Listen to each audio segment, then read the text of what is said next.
Санацијата од оштетувањето од поплавите кои минатата година ја зафати општина Новаци веќе е во завршна фаза. Градоначалникот Котевски информираше дека во скоро време ќе се изврши санација на свлечиште на коритото на река Црна во должина од 300 метри.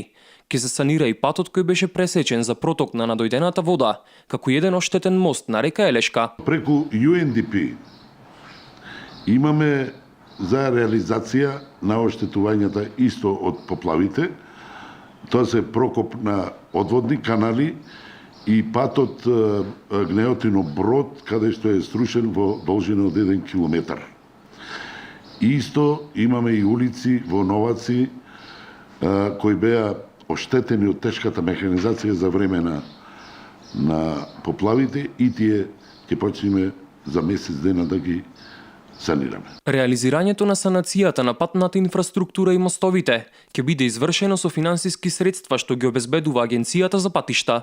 Свлечиштето и санацијата на пропустот се од Агенцијата за патишта. Изведувачите се избрани, тоа е Гранит и Жикол за другиот мост и тука имаме и едно друго мовче кое е оштетено од поплавите. Во делот на инфраструктурата и објектите на територијата на општина Новаци, проценетите штети беа во висина од 260.000 евра, додека пак во земјоделието, во 5 општини кои беа зафатени од поплавите, околу 7 милиони евра.